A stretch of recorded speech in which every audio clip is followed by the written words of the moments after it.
This episode of New Politics was released on the 19th of February, 2022, and produced on the land of the Wongal people.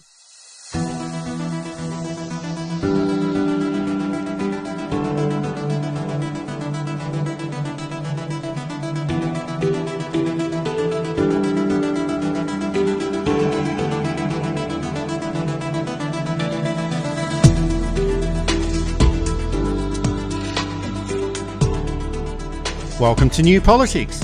In this episode, the long night of the ukuleles on primetime television, how the weekend by-elections in New South Wales will affect federal politics, and the polls are currently favouring the Labor Party, but what are the obstacles standing in their way? I'm Eddie Djokovic, editor of New Politics. I'm David Lewis. I did not teach the Prime Minister how to play ukulele. And a big thank you to our new Patreon subscribers. Thanks for signing up. And it's also good to get some feedback.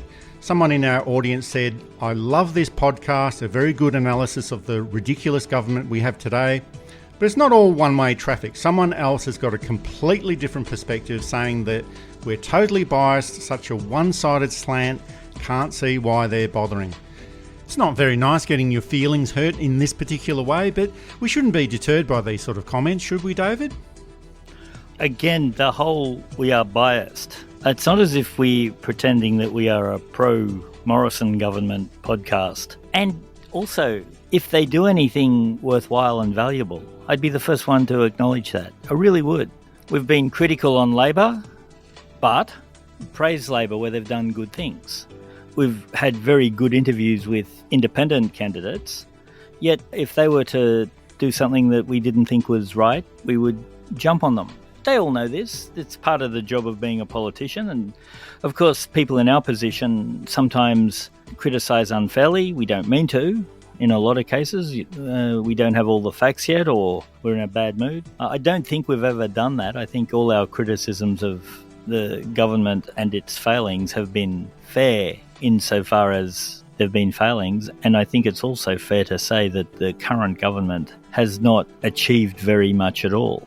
They had two promises for this term. They only attempted one, and it didn't get through. So if they were a better government, I think the people who claim that we're biased, and I don't argue that we're biased, might find that we're a bit fairer or we're a bit less negative on the current government. And they're not listening because, as I think you've been told by Labor people, Eddie, we go hard on Labor on occasion when we feel they deserve it. That we lean to the progressive side is a nice balance from the mainstream media who tend to lean to the conservative side. And if you'd like to support New Politics, you can support us through a Patreon subscription. It's just $5 per month for the Ruby Standard supporter level, or $10 per month for the Gold Standard supporter level. We also do have a new t-shirt design available. It's the It's Time for Change t-shirt. But whether it's a subscription or if you just want to listen in, read our material online or buy a t-shirt or buy a book, it's all available at newpolitics.com.au, and all of this is a good way to support independent journalism.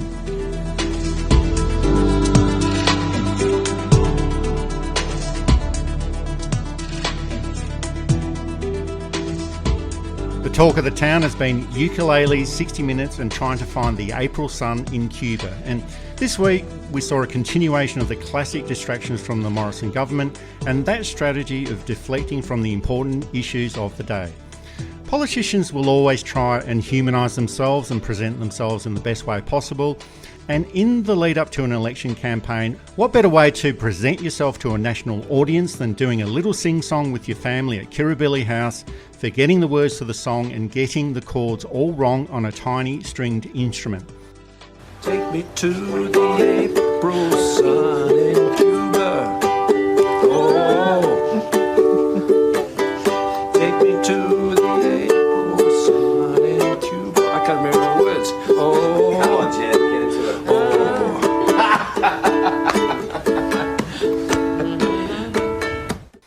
There was speculation that Scott Morrison was going to announce the election date on Sunday afternoon and have the soft interview on 60 Minutes on Sunday night to kickstart the election campaign, but it didn't turn out that way. Politicians do crave a media spotlight, but sometimes less is more, and Scott Morrison became the focus of attention for all the wrong reasons. Is this a strategy that actually works, and will we see more of it during the election campaign when it does get underway? This is probably a personal take. I don't really need to know too much about politicians' private lives. I think it is important that we know that they're married, that we know the names of their wives and children or partner, only so we can see if they're getting undue benefits from being the wife or child of the Prime Minister. The role of Prime Minister's partner has been an interesting one in Australia. For the first 30 years or so, the wife was a known figure, but it really wasn't till Dame Enid Lyons who went on to become the first woman elected to the House of Representatives and the first woman to enter the ministry. Now, she wasn't a cabinet minister, she was a junior minister, but still, her husband had died in 1939 and she stood for a Tasmanian seat, won it, and Robert Menzies was the one who promoted her into these roles. Since then, the talk has been, what should the Prime Minister's wife or partner do? Do they have a role? In America, the First Lady, and the Australian's Prime Minister's wife is not the First Lady. If we were to have a First Lady, that would be the wife of the Governor-General, or be, a First Man for people like Quentin Bryce. Scott Morrison is very good at wheeling Jen, copyright trademark, out when he's in trouble. But she doesn't seem to be the fix-all that he requires. Why that is, I don't really want to comment on, except I think that he thinks his lack of popularity is less than it is. I don't think Jenny Morrison is a natural media figure. I suspect that she's a woman who is happy for her husband to be Prime Minister, but isn't happy to be an unofficial, undefined figurehead. And I think, too, that she isn't the problem solver because her husband is deeply unpopular amongst the people who don't like him. And that centre of people who might go either way is shrinking very fast. And most of the movement is going away from him, not to him. And two, I think there's a sense in which the Australian public doesn't want to know about his personal life where it's not impinging on public funds or public propriety or any of the usual things that these things do. So it was a botched campaign. Had he called the election on Sunday and moved in with this as a start, it would have set him back, I think, a long way. And as we see, there's probably other reasons he didn't call the election on Sunday.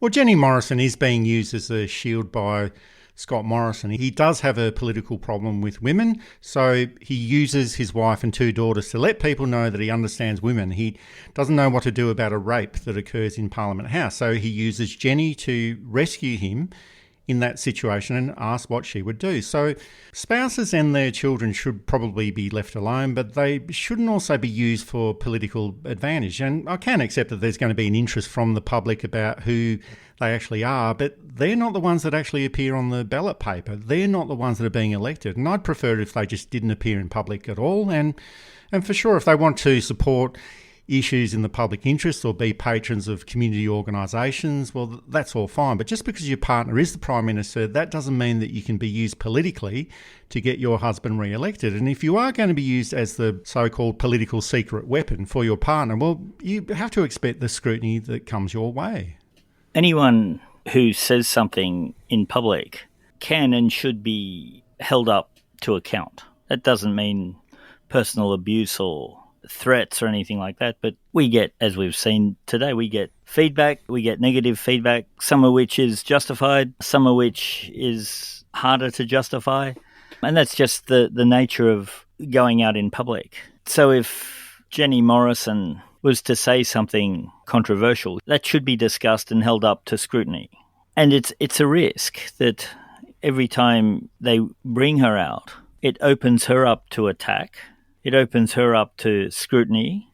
I can't imagine what his children think sometimes.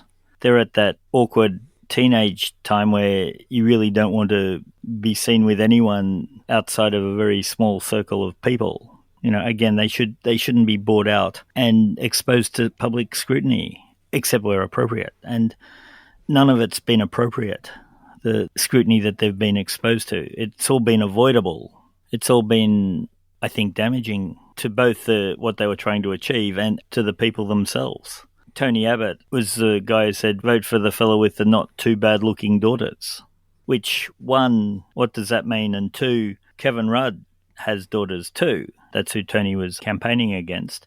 Does he mean, one, you rank each man's daughters against each other in some kind of weird Handmaid's Tale or penthouse-style ranking?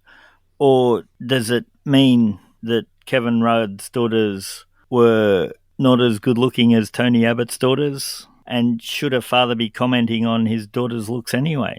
I mean, sure, the Prime Minister can and should be proud of his or her children if they have them. If they don't have them, that shouldn't be an issue either. Again, in this sort of society that likes the personal, sometimes the personal can go too far. And just getting back to the music for a little bit, we don't see politicians playing musical instruments in public very often, and personally I think that there should be more of it. Here's Bill Clinton playing the saxophone in the 1992 US election campaign.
Did you ever think about playing professionally? Yeah, and I liked it tonight. I like being on the other side of the posse.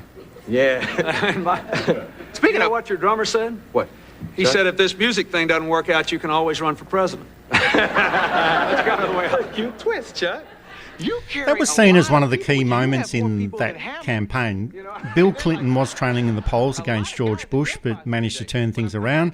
The difference is that Bill Clinton can play the saxophone and Scott Morrison cannot play the ukulele and couldn't actually remember the words to The April Sun in Cuba. And a few people have asked us, what on earth was Scott Morrison thinking? How could this possibly work for him politically? He can't play, he can't sing. The entire 60 Minutes episode was try hard, low energy.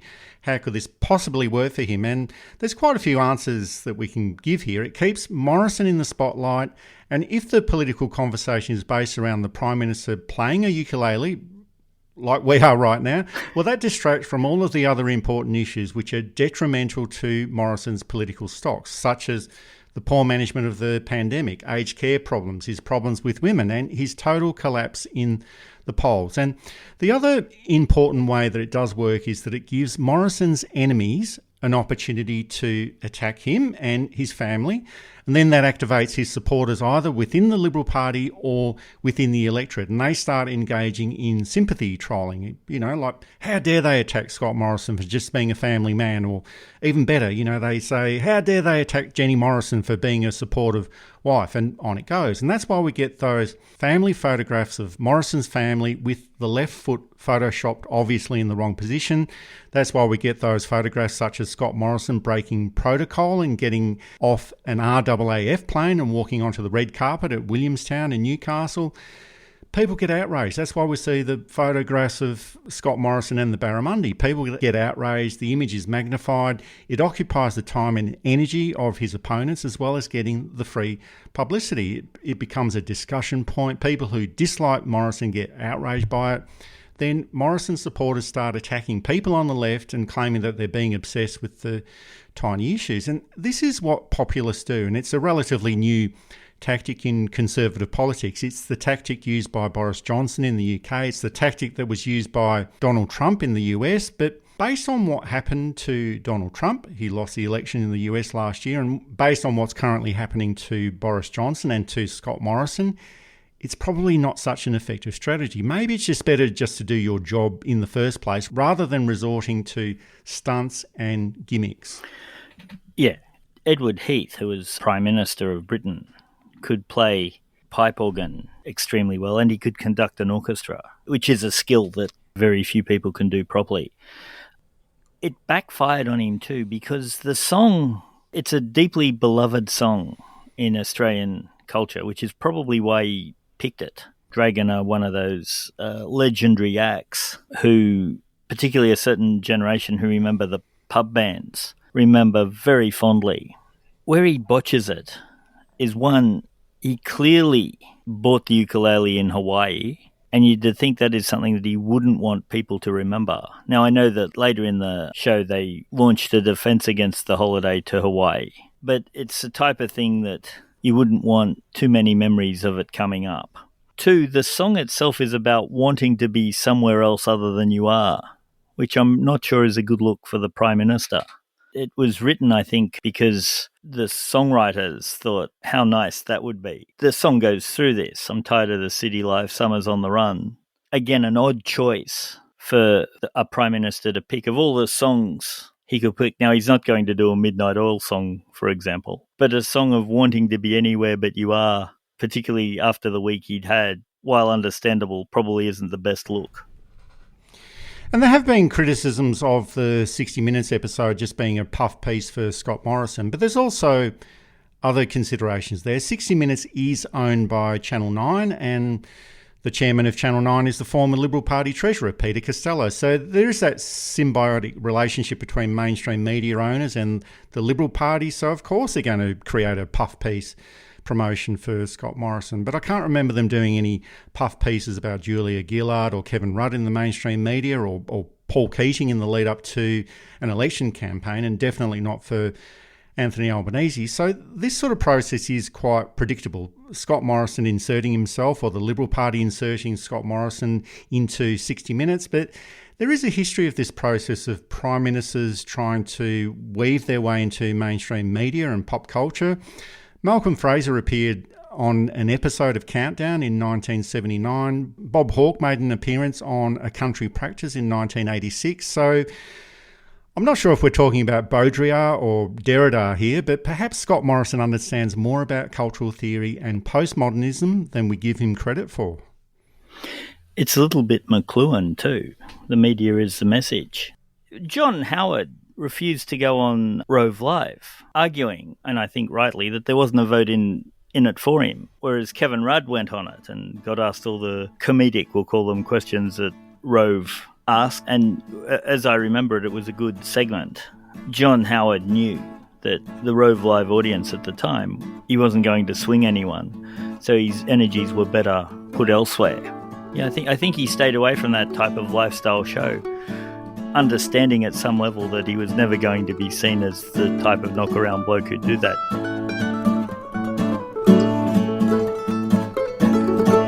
I'm tired of the city life. Summer's on the run. People tell me I should stay, but I gotta get my fun. So don't try to hold me back. Ain't nothing you can say. Take eyes on a pair of dice, and I got to go today. Take me to the April sun in Cuba. Oh, take me where the April suns don't treat me so right, so right. So that's all the fun and games of politics, and that's all a little bit of a sideshow. But whenever there's a desperate government, there are desperate tactics. Scott Morrison and Peter Dutton are ramping up the anti-China sentiment, and for a relationship that has a two-way trade of over $100 billion each year. This is probably not a smart move. And I do realise that it's not just about the money, but they're suggesting that the Chinese government will be barracking for an Albanese Labor government at the next election. And why wouldn't they, after all the rubbish that they've had to put up with over the past 3 years from the Liberal Party and the damage that has been done to the Australia-China relationship? And if the Liberal Party is going to criticise the Labor Party, who haven't been in federal government since 2013, well, let's look at what the Liberal Party has been up to. They created a cheap 99-year lease of the Darwin ports for the Chinese government. Former Liberal Party Minister Andrew Robb ended up with an ongoing consultancy worth $880,000. The member for Chisholm, Gladys Liu, she received a secret $1 billion donation from a Chinese businessman. The Julia Bishop Glorious Foundation funneled hundreds of thousands of dollars from Chinese mining interests into the Western Australian branch of the Liberal Party. And Liberal Party MPs such as Josh Frydenberg and Tim Wilson are pointing to the endorsement of China's Global Times newspaper, where they promoted Albanese as a safe choice and said that Scott Morrison is a clown. Well, currently 55% of the Australian electorate believes in that sentiment. We've been saying that Morrison is an incompetent Prime Minister for well over 3 years, so there's nothing new that's being revealed there. But if the Liberal Party wants to ramp up the anti-China rhetoric, they have to be very, very careful, because all of this stuff will come back to bite them. There's a lot of people in the Australian community who are of Chinese heritage, and they do vote. And it's going to have a strong effect in those seats with a high proportion of the Chinese community, such as Reid and Bennelong in New South Wales and Chisholm and Kooyong in Victoria. And I think that instead of trying to ignore this issue, it's probably best if the Labor Party probably attack this issue head on, because they've got a lot that they can throw back at the Morrison government. First thing, I guess, to look at is that they use the Chinese community when it suits them. The head of the Liberal Party campaign in Gladys Liu's seat admitted in court yesterday that the voting signs were actually designed to mislead Chinese voters into voting one for the Liberal Party. He also claimed that these signs weren't the ones that he had approved, that they were changed somewhere down the track. He said that under oath, so I'm quite happy to accept that as the truth. And it fits in with what we know of elements of the Liberal Party. I think it's also fair to say that Gladys Liu's too close ties to the Chinese government, and there's a lot that still needs to be brought out into public, and there's a lot that still has to be revealed, make it very dangerous for somebody like Peter Dutton to start spreading anti-Chinese rhetoric. And the other thing too, if Australia really does want to enter into a war with China, which it doesn't, our biggest warship was sent to Tonga to help with the tsunami there, broke down and needed help from the Tongan Navy. And then because of there were some sailors on the ship with COVID, Tonga had to go into lockdown for 5 days. So if that's how we deal with a smaller, less well-resourced government, how are we going to deal with China? So Dutton is walking a very dangerous line here, probably not thinking of the consequences, the international consequences, but thinking of his own future as a potential Prime Minister or a potential leader of the party. Oh, well, I'm very sure that Scott Morrison would like to roll in those Australian tanks into the streets of Beijing at some point over the next couple of months. But there's also other areas where the Liberal Party are attacking key members of the Labor Party. Scott Morrison has accused Christina Keneally of supporting violent abusers and rapists, and he also said that Anthony Albanese is clearly on the side of criminals. And this is all in the context of the government security and immigration character test rules. And this sort of stuff and this sort of rhetoric, well, this is bread and butter for conservative politicians, not just in Australia, but all around the world. And it's essentially used to cover over their incompetence, mismanagement and corruption. They play the race card, they wheel out the national security, they wheel out immigration. It's this fear of others. But the problem for them is that while this tactic does turn on some people in the community, it turns many other people off. And it's just a question of whether there's enough people who will be influenced by this over-the-top commentary. And my feeling is that people have switched off. The whole anti-Chinese rhetoric has been around since probably 1788, but it ramps up in the 1830s and again in the 1850s and continues to ramp up over the next nearly 200 years.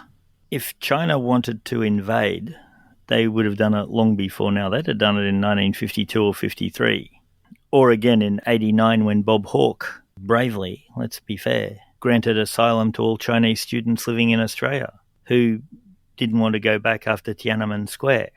That's when China would have done stuff. I don't think Australia's big enough for China to worry about.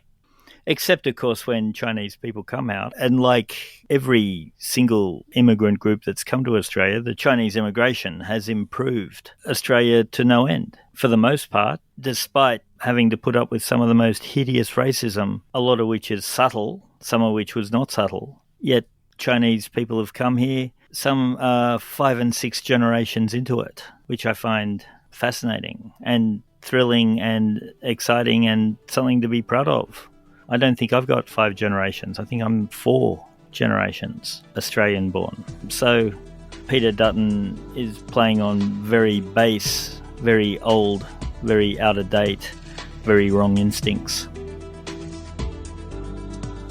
You're listening to New Politics. You can subscribe to us on Apple or Google Podcasts, listen through SoundCloud and Amazon Music, or find us at newpolitics.com.au, and you can now support New Politics through Patreon. Up next, we look at how the by-elections in New South Wales on the weekend will affect the next federal election.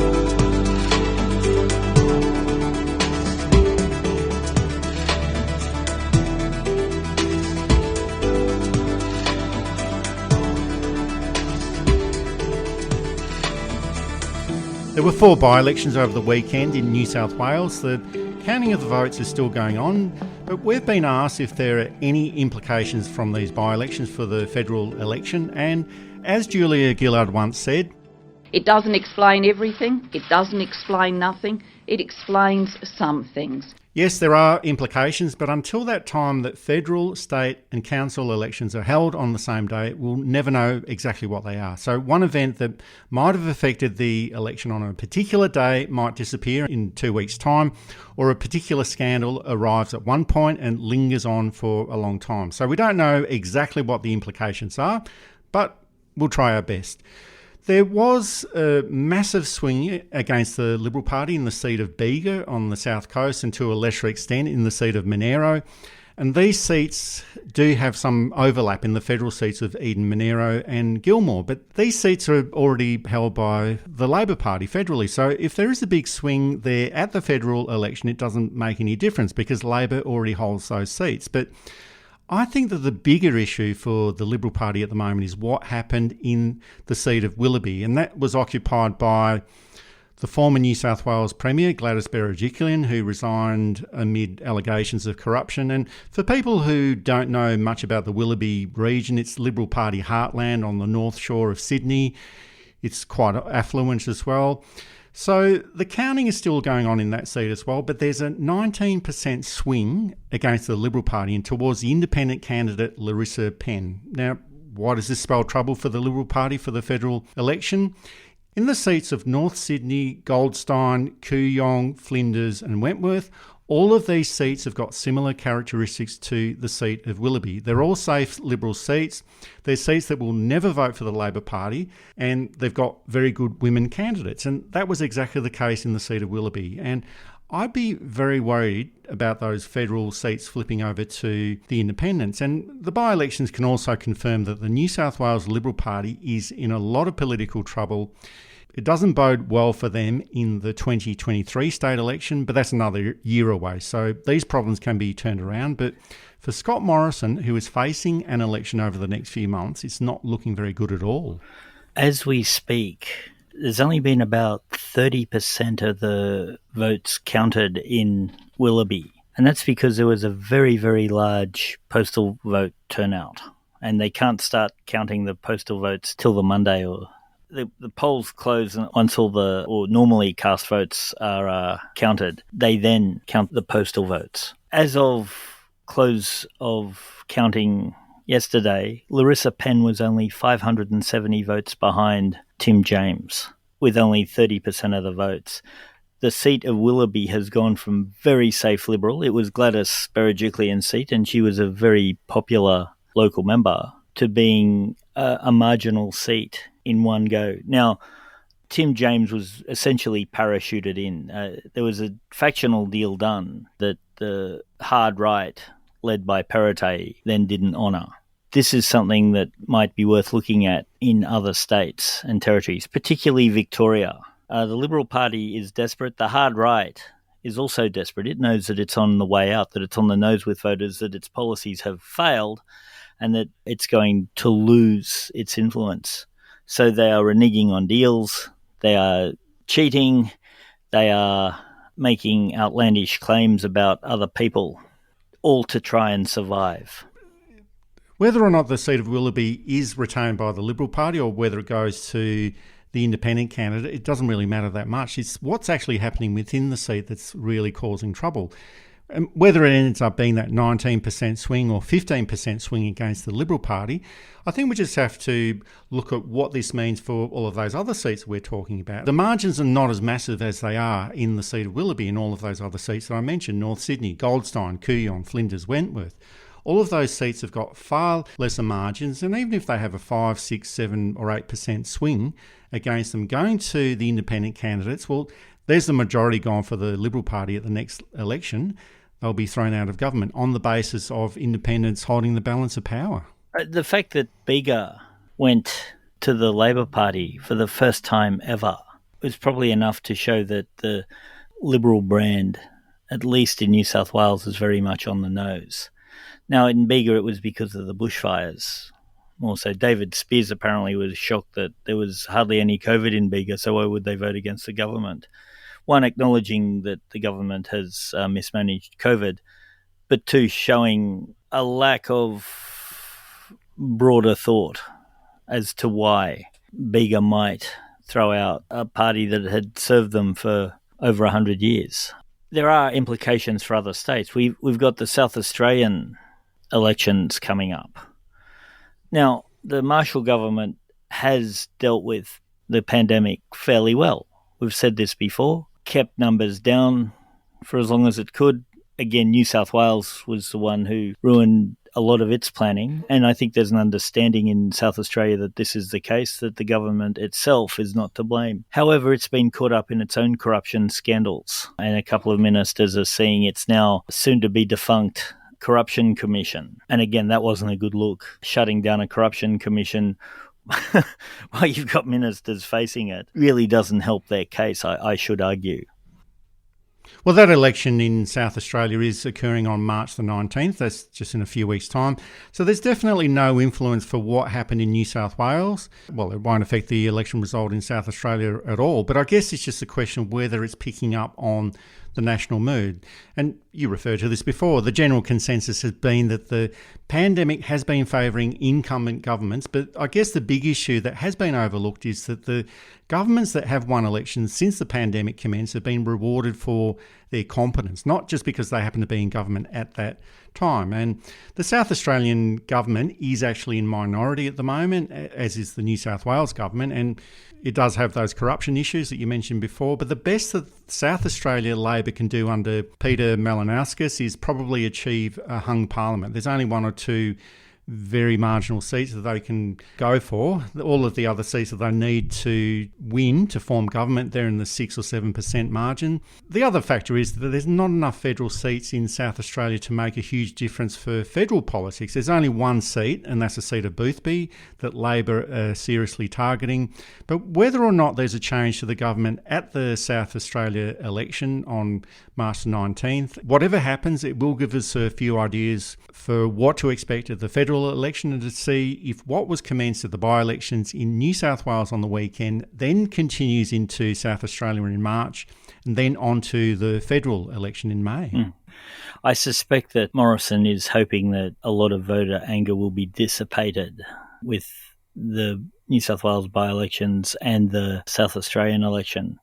I don't think it will. I think that we've seen this before. Now, we're going to get people tell us that most by-elections swing against the government, and this is true. But very rarely does a by-election tip a safe seat. And it looks like we've definitely got one, and it looks like two safe seats, and incredibly safe seats, being tipped. And I think that's just a warm-up for the main act in May of this year.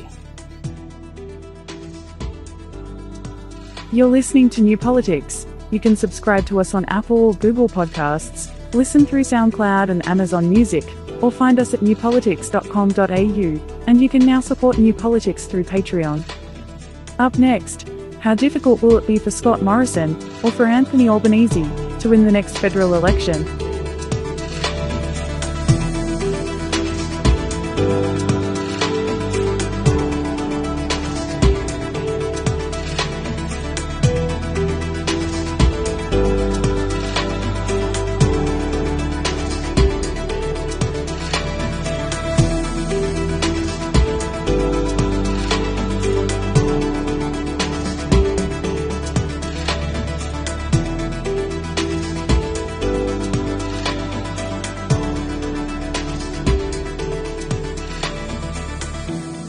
Many people are suggesting that Labor was in a similar position electorally in the lead up to the 2019 federal election compared to where they are now, and because they ended up losing the last election, they're a strong chance to also lose the 2022 election, irrespective of how well they're positioned at the moment. Now, of course, that may end up being the case, but we won't find out until the night of the actual election, and the date hasn't been set for that yet. If we compare polling from mid-November in 2018 with mid-November in 2021, the polls were exactly the same, with Labor leading the coalition in two-party preferred vote at 53% to 47%. They're exactly the same.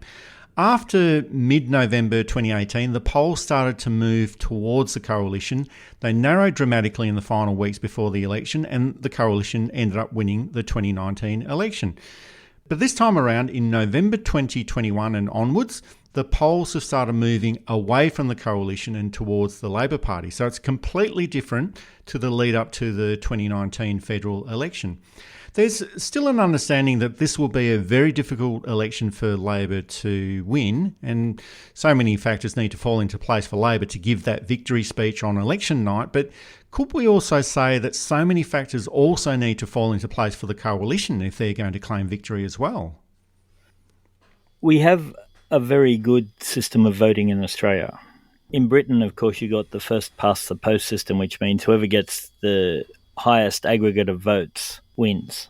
That's fine if you've only got two candidates in a seat, but if you've got three candidates of a seat, someone can get in on 34% of the vote. And that means that 2/3 of the people who voted in that seat got a candidate they did not vote for. That's why it's a flawed system. Of course, it works in favour of the status quo, so they keep it. In Australia, it's a bit more. You can say, well, I want this person first. If they don't win, then I want this person, and go down the list till it's sorted out. Now, it's not a perfect system because you can get the anomaly. The system can be rigged's probably not the right word. Maybe gamed is a better word, in that if you have enough people who say in public they don't support you, but in private they do, and are able to direct their preferences to the less popular candidate, you can still run into these types of issues, which is, I think, the strategy of Clive Palmer and, to a lesser extent, One Nation. Those right-wing lunatic parties are still, for all their talk of hating the Liberal Party, they would still prefer a Liberal Party than a Labor Party government.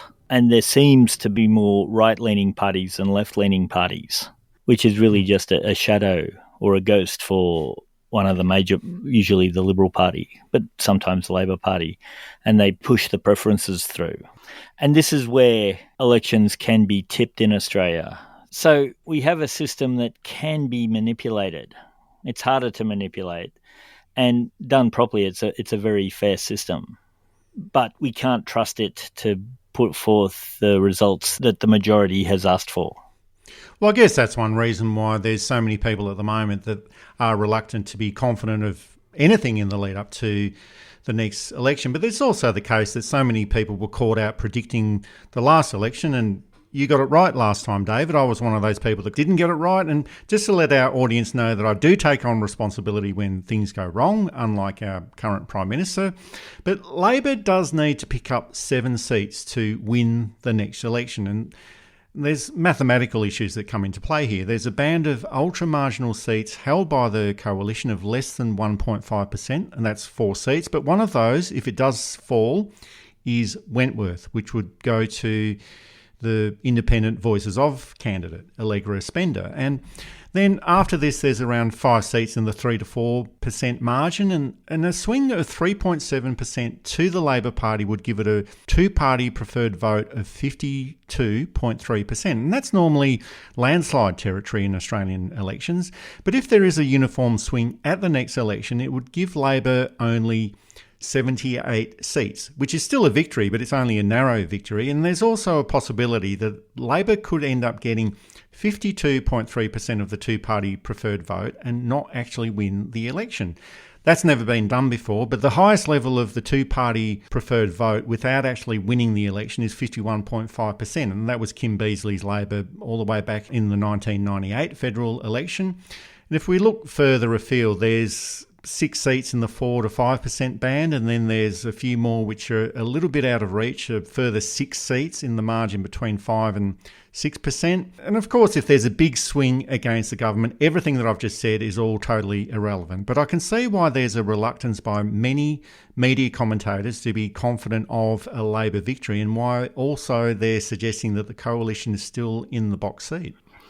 One thing, I've said this before, but I think it bears repeating. I don't believe that the polls are deliberately wrong. I don't think it's a good business model to have wrong polls. I believe that the polls are struggling to find the rubrics that can accurately predict. The other thing too is that you can't just look at Newspoll or any of the others. You have to look at all of them in an aggregate, and you have to average them out, and it can become quite difficult. And the third thing to remember is that it's not one election, it's 151 individual elections, really. People might despise the Prime Minister, or they might despise the Leader of the Opposition, but they will vote for their parties because they like their local member, for example, or that the government or the opposition has promised a certain benefit, a new hospital, a new road, to fix up the parks, to whatever in that electorate, which is enough to tip the vote from one way to the other. It's those micro seats that are the worry if you're in opposition, because while it seems that they're the easiest to win, they're actually the hardest to win. Having said that, I think if I was Dave Sharma in Wentworth, I'd be dusting off my CV. I think Josh Frydenberg is under a lot of pressure in Kooyong. I don't think Scott Morrison is under any threat of losing his seat, although if they lose the election, he'll be gone very quickly from Parliament. I think he's not one of those like, say, Wayne Swan, who hung around to make sure that he could help start in the rebuilding process as an elder statesman type. John Gorton, too, did that. It's harder to predict, but I can't help but feel, and I've said this before, and I've said this in this podcast, I can't help but feel that there is a change in the air. So I'm less inclined to make any prediction at this stage. And the other thing we have to remember too is that an election hasn't been called at the time of recording. And till we know if it's going to be a long election campaign or a short, sharp election campaign, we can't know how the campaign is really going to go. But it does seem that the campaign has already commenced. So you correctly mentioned that it hasn't been called yet. But there's still a lot of things that need to fall into place for all of the political parties that are intending to contest the next election. And of course, every political party that does contest a federal election or any sort of election, it does try and win every seat that they contest. But it seems that the Labor Party is heavily targeting 4 seats in Queensland, 4 seats in New South Wales, 2 in northern Tasmania, 1 in South Australia, 3 in Western Australia, and if it wins those seats and it holds all the seats that it already has in Parliament, well, that's the election over. It doesn't really matter what the swings are in all the other seats. But the problem for the Labor Party will be, and this is something that happens in every election, is that the Liberal Party will also be focusing on those same seats and sandbagging them as much as possible. But if people have decided that it's time for the coalition to go, as you mentioned, there might be a change in the air, there's no amount of sandbagging or promises or announcements that will stop an election loss. And there could be seats won and lost in the election that we least expect them to fall as well. Yeah, there's a model where we end up in the exact same position we are now, but with a different configuration of seats. What the Liberal Party does do very well is that it has a group of analysts somewhere in its campaign who knows what seats can keep and win. And it will be interesting to see.